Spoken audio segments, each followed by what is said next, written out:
What's up YouTube? This is Mox Lotus and today I'm going to be bringing you guys another Magic the Gathering discussion. So last time we talked about salt in Magic and I thought I kind of like doing these types of videos, so I reckon I'd make another one. And for this video we've got the Magic the Gathering Origins artwork in the background, and now I don't know if this image is like copyright or anything. Hopefully I don't get sued for it, because I mean I can barely afford budget decks, so I don't know how I'm going to afford a lawyer. But yeah, so today we're going to be talking about my top 5, like kind of the most annoying Magic players, and I can guarantee you that there will be a few of these people at your store. So the first type of people are the Waiver players. Now, these are people who generally have anime sleeves, and that's alright. But it's when they have the borderline hentai playmats that's really crossing the line. Now, generally, like, there's no actual nudity on the playmats, but it still shows some anime characters in some pretty racy positions. And if I had a son who was playing against someone with this type of playmat, I would honestly, like, tell the person to please put that playmat away and actually, like, use another playmat, or if they don't have another one, just play on the table. Saying, like, I mean, if I was a woman, I'd be pretty offended, and if I was just a kid in general, I'd probably be scarred for life. Like, no one really wants to see that kind of thing, or most people don't anyway. And yeah, so again, please, like, if you're going up against people who you think wouldn't really appreciate this type of playmat, please put it away. So the next type of players are the thirsty traders. Now, a thirsty trader is someone who's always asking you for trades, usually when you're out of games, but sometimes, like, I was playing a game once, and like a guy came up to me and asked me to trade, and I turned him down. And I mean, I'm pretty sure trading during games is like illegal. And then so after I turned him down, he went over to my opponent, who also said no.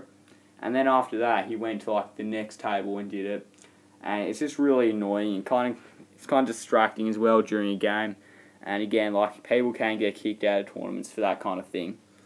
I think that unless I'm like my trade binder out, then chances are I probably don't really want to trade. And another thing about trade binders is this is kind of like 2.5, I guess, out of the 5 most annoying people. But there are people who have like cards in their trade binder that aren't for trade, basically. And it's usually for a bunch of like stupid sentimental reasons, like, oh, it was my first good card I ever pulled, or oh, that was like a card I got signed at a tournament, things like that. And if it's not for trade, then don't put in your trade binder. Like, it's pretty simple. So coming in at number 3, we have the salty players. I've already made a video covering these guys, so I'm not going to go over them in too much detail. But one thing that I forgot to touch up on in that video is that there's a Hearthstone streamer called Raynad, and he used to be a pro Magic player. But like, he got banned from cheating on the Pro Tour and all that. Or like, he was accused of cheating anyway. It's not confirmed if he actually did. But pretty much now he does play Hearthstone competitively. And he's known for being really salty. And I guess some of that must have come from Magic. Then again, Hearthstone is a pretty salt-inducing game. It's really unpleasant playing against salty people. Basically, like, if you get a lucky top deck, they like flip out. And they're like, oh, you're so sacky, stuff like that. And when you win, like, they get so pissed. And yeah, again, I've already made a video about this, covering it in more detail, so if you guys want to, be sure to check that one out as well.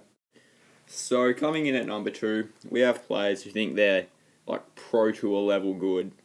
Like, these are the types of people who, like, before you even start the match and play a card, like, you sit down and you see this like really fat neckbeard sitting across from you, and they're like, you may as well just concede now because you're not going to beat me. And I really hate when people do this. Like, I had someone say it to me once, and he did beat me, but the round went to 3 games, and the last match was pretty close. Like, it could have gone either way. And so unless you know that someone's playing a deck that like your deck has an insane matchup against or something, you're really not entitled to say those types of things. And even then, even if you have like a really good matchup, it's still possible for you to lose in most cases. So yeah, unless you're actually on the Pro Tour, then you really can't say those types of things. Now, for the number 1 most annoying type of Magic player, we have, well, let's call them the dicks really, because that's what they are, they're pretty much just a combination of all the other types of people I mentioned, just rolled into one like jerk. And pretty much these people are usually really insecure man-children. Generally, they can't handle losing at a children's card game, and they think they're really good at it. And yeah, like, these people are so annoying, and they're at every tournament. There'll always be one person who's like this. They're generally really obnoxious, and some of them can get like pretty angry. And yeah, like, I've seen some fights happen between like these types of people, and look, it's pretty funny from a distance, but like, some of these people really do have some anger issues. And yeah, pretty much these people, they're really just insecure man-children who don't really have a social life, and so that's why they play Magic, because it's really their only way of escaping, and they just kind of like to take their anger out on just normal people who enjoy having fun playing the game. And so yeah, basically, if you do encounter these types of people, I recommend just sticking away from them and like try not to get on their nerves. So, thanks for watching. Hopefully you guys enjoyed the video. Before I finish up, one thing I want to say is that I'm probably going to be doing a few more of these discussions in the future because, again, I really like doing them. And they're pretty easy to make, so I can get them out quickly. Also, I'm always on the lookout for some shitty like MTG creepypastas or fan fictions. If you guys know of any, please let me know in the comments below. And like, I'm looking for some like really like cringe-worthy stories.